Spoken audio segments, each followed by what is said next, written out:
Chapter 9. Priyavrata becomes a sovereign. Om Shri Ganeshaya Namaha.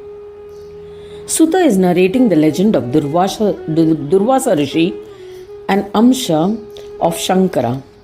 He had performed intense penance and became absorbed in Neti Brahma. He was hot-tempered and lacked peace. Seeing his desire for peace, Rishi Atri imparted the same wisdom he had imparted to Datta. Durvasa then went to the pilgrimage center of Mayuresha and meditated on Ganesha. Ganaraja granted his devotee Shanti Yoga. Since then, Mahayogi Durvasa's anger subsided and he became tranquil and peaceful. He was acknowledged as the most eminent amongst scholars of Vedas. O Brahmin, I have recounted the legend of the Atri Rishi, Datta, as was narrated by Mudgal to Daksha. Now I shall narrate the sin-destroying legend of the lineage of Swayambhu Manu, which Mudgal had narrated to Daksha. Saunaka asked to Suta, how did Mudgalacharya narrate the blessed lineage of Manu? Please recount all that was told to Daksha in detail. After listening to the legend of the son of Atri, a curse inflicted, Daksha again requested Mudgala.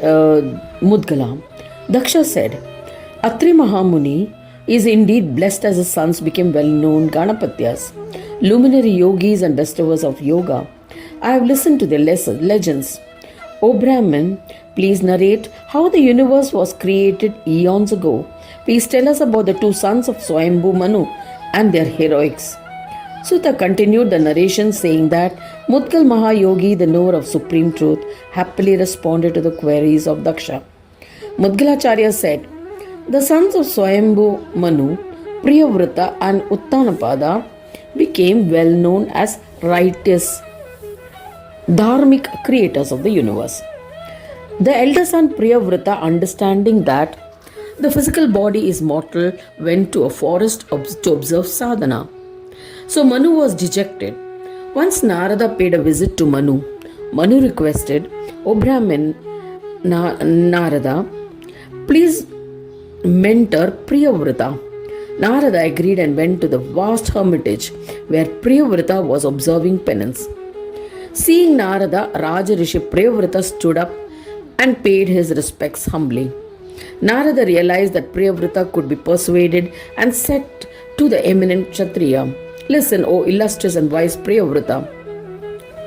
It is extraordinary that you have comprehended that the body is subject to death and decay. However, the human body is burdened with three debts: to Devas, to Pitras or ancestors, and to mankind. The deeds or karmas that a human body performs are the roots that nourish this world. This body is the food for all. By karmas done by this body, all receive food. And hence it is extremely important for a man to take utmost care to nourish his body. It is an essential duty.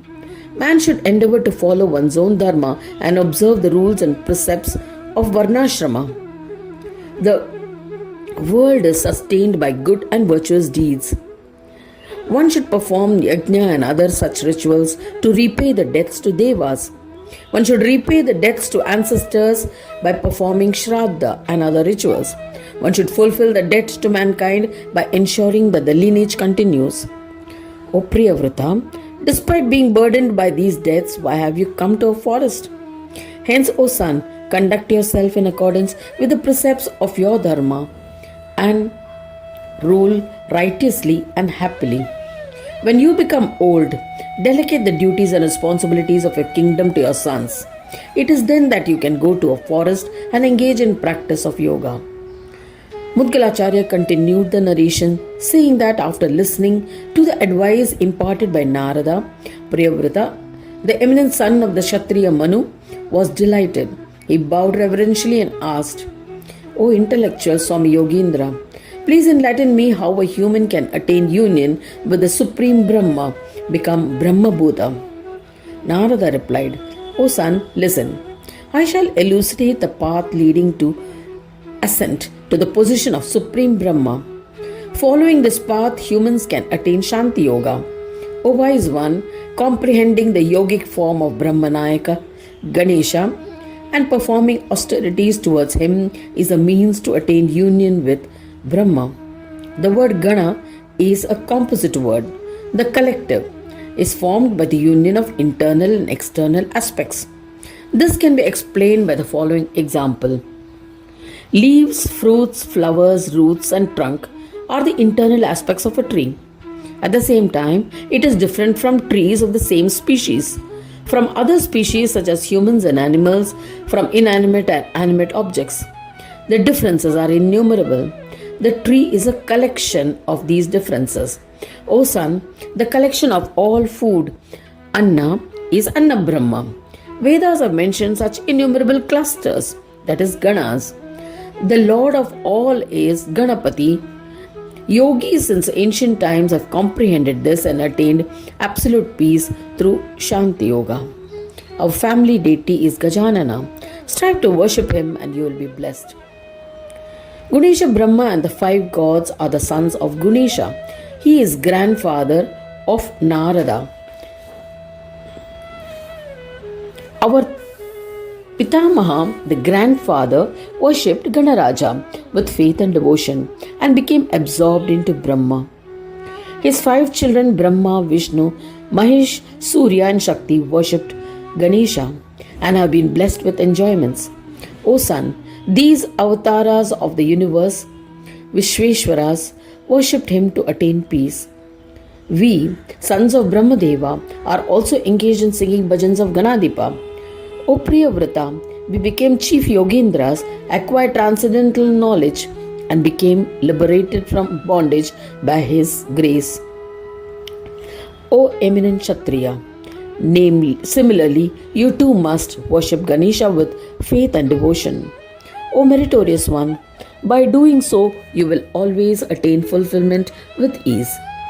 Thereafter, Narada initiated him into the single-syllabled Ekakshara mantra of Ganesha for worship and enlightened Priyavrata about the rituals to be observed. Just then, wise Swayambhu Manu arrived along with Brahma Deva.